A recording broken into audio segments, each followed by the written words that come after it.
कक्षा छठी के सभी विद्यार्थियों के लिए आज इस क्लास में 8 ग्रेड की आपकी अभ्यास पुस्तिका विज्ञान की है। तो इस अध्याय का आज हम जो पहला अध्याय है वो कंप्लीट करेंगे। तो वीडियो में आप अंत तक बने रहें ताकि महत्वपूर्ण प्रश्नों को आप कंप्लीट अच्छे से कर सके। तो आपका जो अध्याय 1 है किस तरह का है, तो ये आपका जो किताब का फर्स्ट पेज है इस तरह का रहेगा। और यहाँ से आपका जो पहला पार्ट है उसका नाम है, आपका जो अध्याय 1 है उसका नाम क्या है, विज्ञान का अनूठा संसार। तो इसका पहला प्रश्न हम कंप्लीट करेंगे। तो पहला प्रश्न बहुविकल्पी प्रश्न दिए गए हैं आपको। पहला है सही विकल्प चुनकर लिखिए। तो निम्नलिखित में से कौन सा कार्य विज्ञान की खोजों का हिस्सा नहीं है, यानी कि विज्ञान की खोज का हिस्सा क्या नहीं है, प्रयोग करना, नए प्रश्न उत्पन्न करना, अवलोकन करना या सिर्फ सिद्धांत याद रखना। तो विज्ञान के अंतर्गत तो हम ये कार्य करते हैं, प्रयोग करते हैं, नए प्रश्न बनते हैं, उनको उत्पन्न करते हैं, खोज करते हैं, उनका अवलोकन करते हैं, ये कार्य तो हम विज्ञान के अंदर करते हैं। लेकिन सिद्धांत याद रखना ये कार्य विज्ञान का हिस्सा नहीं है। तो आपका जो राइट आंसर क्या हुआ है, डी वाला, सिर्फ सिद्धांत याद करना ये विज्ञान का हिस्सा नहीं है। अगला आपका प्रश्न है, वैज्ञानिक प्रश्न पूछने के बाद सबसे अगला कदम क्या होता है। जो वैज्ञानिक प्रश्न पूछते हैं तो उसके बाद अगला कदम क्या करते हैं, तो अनुमान लगाते हैं। किसी ने प्रश्न किया है, प्रश्न पूछा है, तो वो क्या करेंगे, अनुमान लगाएंगे। तो आपका यहाँ पे ए नंबर वाला आंसर सही रहेगा। अगले प्रश्न की ओर बढ़ते हैं। तो आपका यहाँ पे अगला प्रश्न रहेगा, विज्ञान में प्रयोगों का क्या उद्देश्य है। तो जब विज्ञान में इस तरह के ये प्रयोग किए जाते हैं तो इनका उद्देश्य क्या होता है, अनुमान का सत्यापन करना। क्या रहेगा, अनुमान का सत्यापन हम करेंगे इसमें। अगला है, विज्ञान के अंतर्गत किस प्रकार की प्रक्रियाएं शामिल होती हैं। तो विज्ञान के अंदर अवलोकन, अनुमान और परीक्षण। किसी का अनुमान यदि हम लगाएंगे तो उसका अवलोकन भी करेंगे और परीक्षण भी करेंगे। तो राइट आंसर आपका सी वाला सही रहेगा। अगले प्रश्न की ओर बढ़ते हैं। अगला जो प्रश्न है, विज्ञान क्या है। तो हम यहाँ पे क्वेश्चन कर रहे हैं खुद से कि विज्ञान क्या है। तो विज्ञान सोचने, समझने और कार्य करने का माध्यम है। विज्ञान के माध्यम से हम क्या करेंगे, सोचेंगे भी सही, जिसके बारे में सोच रहे हैं उसे समझेंगे और उस कार्य को करेंगे। तो ये सब किसके माध्यम से होगा, विज्ञान के माध्यम से होगा। अगला आपका प्रश्न रहेगा, विद्यालय जाते समय हरदीप की साइकिल के पहिए की हवा निकल गई है, इसका वैज्ञानिक कारण क्या हो सकता है। तो ये यहाँ पे प्रदीप है, सॉरी हरदीप है। हरदीप की ये साइकिल है, इस साइकिल का जो पहिया है इसकी हवा निकल गई है। तो इसका क्या कारण हो सकता है, किस कारण से इसकी हवा निकल गई होगी। साइकिल का आकार बड़ा होने के कारण, साइकिल में कोई नुकीली वस्तु चुभ जाने के कारण, या हरदीप का वजन ज्यादा होने के कारण, या हरदीप की साइकिल तेज चलने के कारण। तो इन सब में से सही आपका जो कारण है वो क्या रहेगा कि टायर में कोई नुकीली वस्तु चुभने के कारण, टायर के अंदर कोई नुकीली वस्तु चुभेगी जब जाकर ही इसकी हवा निकलेगी। तो राइट आंसर आपका बी नंबर वाला यहाँ पे सही रहेगा। अगला आपका प्रश्न है, विज्ञान को समझने और सीखने के लिए विद्यार्थी में कौन सा गुण होना आवश्यक है। तो बच्चों आप यहाँ पे मान लीजिए पढ़ रहे हैं, तो आपको पढ़ने में रटने की प्रवृत्ति नहीं होनी चाहिए, दयालु प्रवृत्ति भी नहीं होनी चाहिए, जिज्ञासु प्रवृत्ति या आलसी प्रवृत्ति। तो बच्चों आपके अंदर जिज्ञासु प्रवृत्ति होनी चाहिए। क्यों होनी चाहिए जिज्ञासु, क्योंकि आप ये यहाँ पे इस तरह से पुस्तक पढ़ रहे हैं, पुस्तक में पढ़ते पढ़ते कोई प्रश्न आया है तो आपके अंदर ये इच्छा होनी चाहिए कि इस प्रश्न का आंसर मुझे मिलना चाहिए, इस प्रश्न का आंसर जानने की इच्छा आपके अंदर होनी चाहिए। जिज्ञासु का अर्थ होता है कि जानने वाला, किसी भी प्रश्न, किसी भी वस्तु के बारे में जो जानने की इच्छा रखता है उसे बोलते हैं जिज्ञासु। तो आपकी प्रवृत्ति कैसी होनी चाहिए, जिज्ञासु प्रवृत्ति होनी चाहिए। अगले प्रश्न की ओर बढ़ेंगे। अगला आपका प्रश्न रहेगा, विज्ञान में किसी वस्तु, घटना या कोई खोज के निष्कर्षों पर पहुंचना कब आनंददायक होता है? जब कार्य को समूह में किया जाता है, जब कार्य को अकेले में किया जाता है, जब कार्य पूर्ण नहीं होता या जब परिणाम प्राप्त नहीं होता है।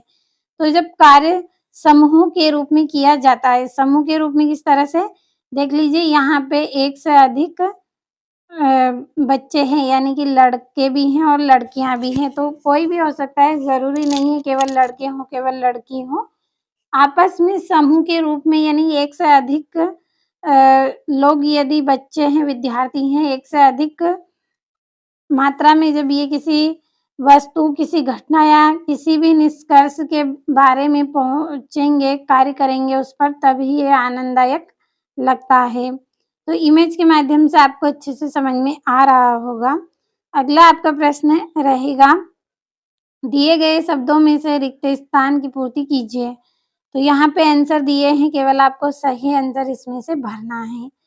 पहला है, विज्ञान एक व्यापक और अंतर जैसा है। तो यहाँ पे थोड़ी सी गलती हो गई है शब्द लिखने में, तो इसका आंसर आपका रहेगा, विज्ञान क्या है, एक पहेली है। तो आपका क्या रहेगा राइट आंसर, यहाँ पे पहेली रहेगा।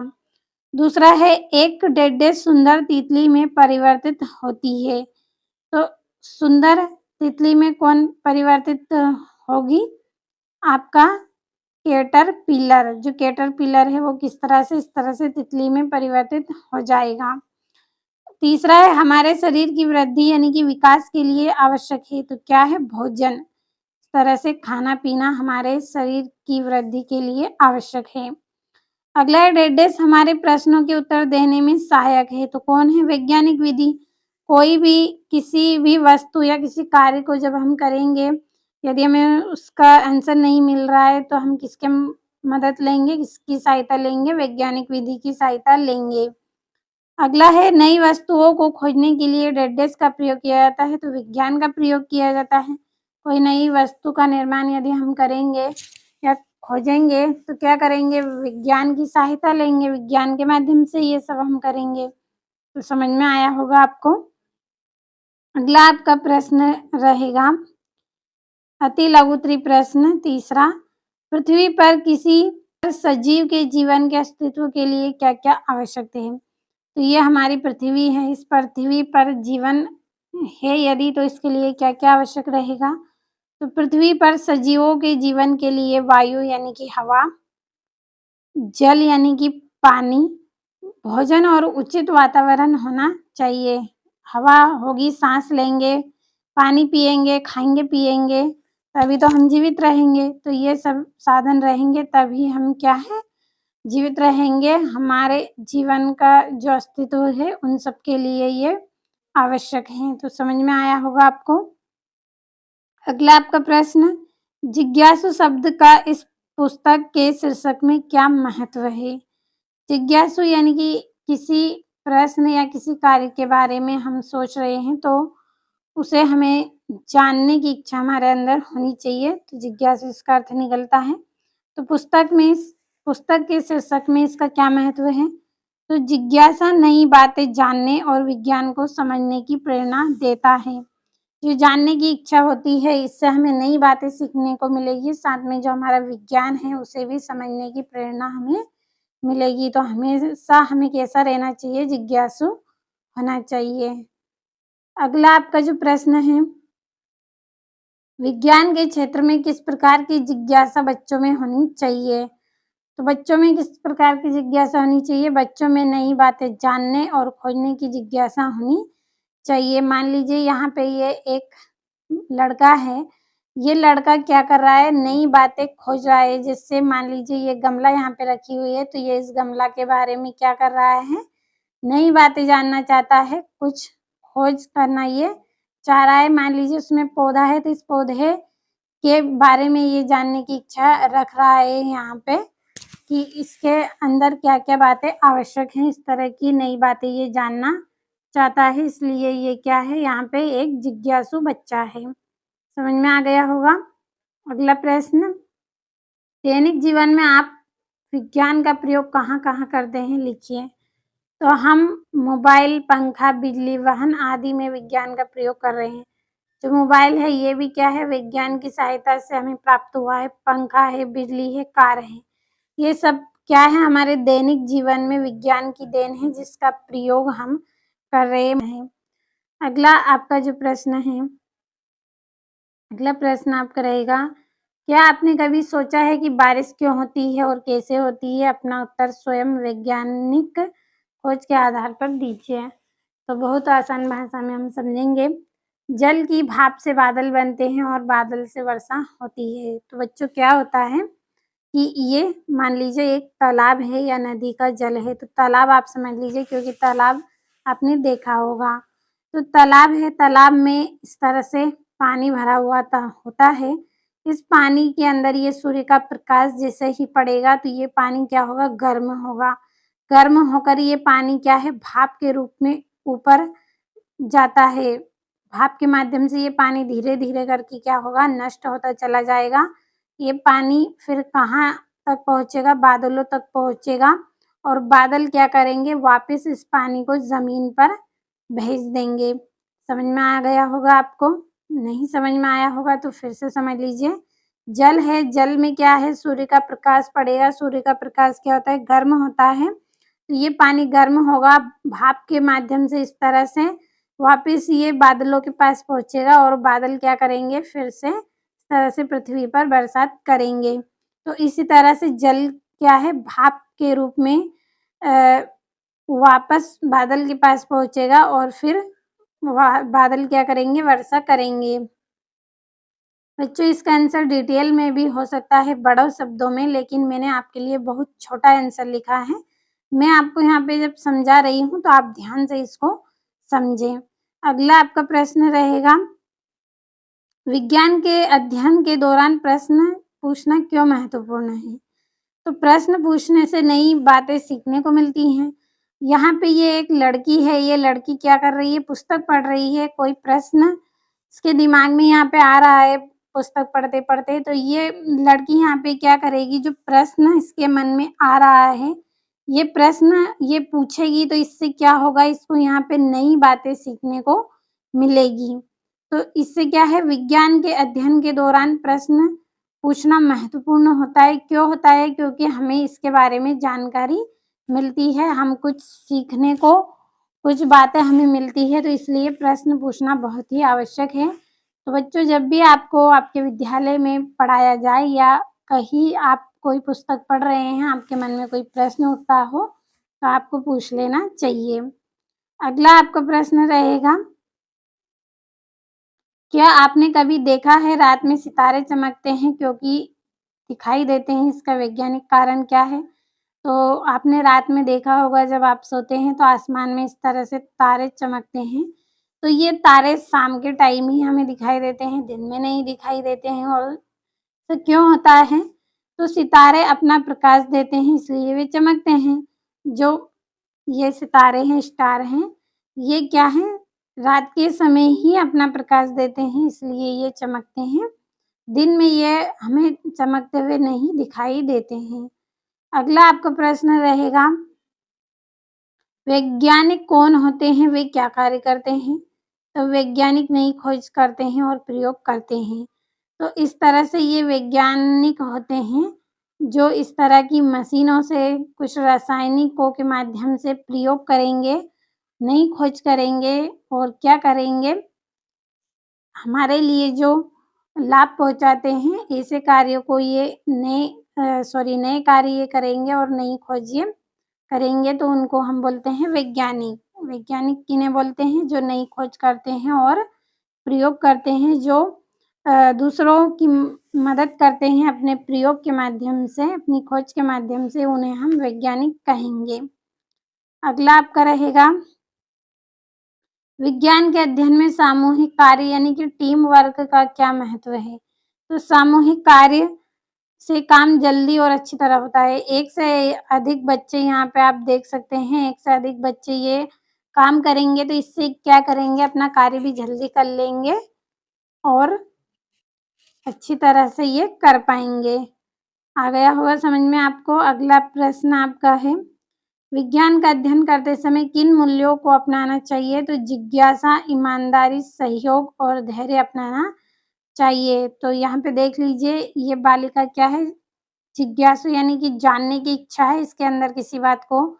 ईमानदारी से हम पूरा अपना काम करेंगे मेहनत से। सहयोग यानी कि एक दूसरे की मदद करेंगे और अपने काम में भी एक दूसरे की सहायता लेंगे। धैर्य रखेंगे यानी कि सम आराम से हम अपना कार्य करेंगे धैर्य के साथ। यदि एक बार पूरा नहीं हो रहा है तो दूसरी बार करेंगे। इस तरह के धैर्य से हम कार्य करेंगे। समझ में आ रहा होगा। अगला आपका जो प्रश्न है, आप अपने जीवन में जिज्ञासा का क्या महत्व मानते हैं? जो जिज्ञासा है, जानने की इच्छा है, उसे अपने जीवन में आप किस तरह से महत्व देंगे? तो जिज्ञासा हमें नई बातें सीखने और समझने में मदद करती है, इसलिए यह हमारे लिए महत्वपूर्ण है। अगला है, आपके अनुसार पृथ्वी पर जल की भूमिका क्या है? तो जल सभी जीवों के जीवन के लिए बहुत ही आवश्यक है। जल यानी कि पानी। तो पानी क्या है? सभी जीव जंतुओं के लिए, मनुष्य है और गाय, भैंस है, इस तरह से पेड़-पौधे हैं, सभी के लिए जल क्या है? बहुत ही महत्वपूर्ण है, आवश्यक है। जल पीने से हम जीवित रहते हैं। बाकी सभी जीव जीवित रहते हैं, इसलिए जल बहुत ही महत्वपूर्ण है। पढ़ते हैं अगले प्रश्न की ओर। अगला आपका जो प्रश्न है 15वां प्रश्न आपका है, दीपा साइकिल की मरम्मत करने वाले व्यक्ति के पास पहुंची क्योंकि उसकी साइकिल की हवा पूरी तरह से निकल गई थी। वहाँ उत्तर ढूंढना चाह रही थी, हवा निकलने का कारण क्या हो सकता है? उसकी इस समस्या का हल करने के लिए वैज्ञानिक विधि अनुसार क्या चरण हो सकते हैं? तो इसका आंसर रहेगा कि समस्या को सबसे पहले पहचानेंगे। जो दीपा है वो क्या करेगी? सबसे पहले समस्या को पहचानेगी, क्या समस्या हो गई। कारण का अनुमान लगाएगी, यदि उसे लग रहा है कि कोई नुकीली वस्तु चुभ रही है तो इस तरह से वो अनुमान लगाएगी। फिर क्या करेगी? साइकिल की जांच करना, साइकिल की जांच स्वयं से करें या फिर दूसरों के माध्यम से वो करवाएगी या फिर परीक्षण करके सही कारण का पता करेगी और समस्या का समाधान करना। तो इस तरह से हम वैज्ञानिक विधि से क्या करेंगे? हमारी जो समस्या है उसका हल ढूंढेंगे। अगला आपका प्रश्न रहेगा, आपने अपने दैनिक जीवन में विज्ञान की कौन-सी प्रक्रियाओं को अपनाया है? उदाहरण सहित वर्णन कीजिए। हम दैनिक जीवन में अवलोकन करेंगे, प्रश्न पूछना, अनुमान लगाना और परीक्षण जैसी वैज्ञानिक प्रक्रिया अपनाते हैं। तो पौधों को पानी देकर उसके विकास का अवलोकन करना। तो इस प्रश्न का आंसर समझ में आया होगा आपको कि आपने दैनिक जीवन में विज्ञान की कौन-कौन सी प्रक्रियाओं को अपनाया है, उदाहरण बताकर वर्णन करना है। तो हम दैनिक जीवन में अवलोकन भी करेंगे, प्रश्न भी पूछेंगे, अनुमान भी लगाएंगे और परीक्षण जैसी वैज्ञानिक प्रक्रियाओं को अपनाएंगे। जैसे पौधे में पानी डालकर हम देखेंगे कि उसका विकास हुआ है कि नहीं, उसका अवलोकन हम करेंगे। अगले प्रश्न की ओर बढ़ते हैं। अगला है, विज्ञान हमें प्राकृतिक दुनिया को समझाने में कैसे मदद करता है? तो ये किस तरह से मदद करेगा? प्रकृति के नियम समझाता है। विज्ञान क्या करेगा? पहले हमें प्रकृति के नियम समझाएगा। दूसरा क्या करेगा? प्राकृतिक घटनाओं को बताता है। जो प्राकृतिक घटना के कारण हैं उनको ये हमें बताएगा। इस प्रकार ये मदद हमारी करेगा। अगला प्रश्न रहेगा आपका, विज्ञान का अध्ययन ब्रह्मांड की बड़ी समस्या और रहस्यों को सुलझाने में कैसे मदद कर सकता है? तो समस्याओं का समाधान खोजने में मदद करेगा विज्ञान और नए रहस्यों को समझने में भी मदद करता है। तो समझ में आया होगा आपको अच्छे से। समस्याओं का समाधान खोजने में मदद मिलती है विज्ञान के द्वारा और नए रहस्यों को समझने में भी सहायता मिलती है। अगला आपका प्रश्न है, हम क्यों कह सकते हैं कि विज्ञान हमारे चारों ओर हर जगह है? तो विज्ञान हमारे दैनिक जीवन का हिस्सा है। प्रकृति और सभी उपकरणों में विज्ञान का उपयोग होता है। तो ये प्रश्न आपके लिए बहुत ही इम्पोर्टेंट है और काफ़ी आसान भी है क्योंकि आजकल चारों तरफ विज्ञान ही हमारे आस-पास है, ये हर रूप में हमारी मदद कर रहा है। मोबाइल के माध्यम से टीवी के माध्यम से, बिजली के माध्यम से, ये सब देन किसकी है? विज्ञान की है और विज्ञान हमारे जीवन का हिस्सा है। विज्ञान की सहायता से ही हमारा जो जीवन है, वो काफ़ी आरामदायक बना है, तो इसलिए हम कह सकते हैं कि विज्ञान हमारे चारों तरफ है। तो आपको अच्छे से समझ में आया होगा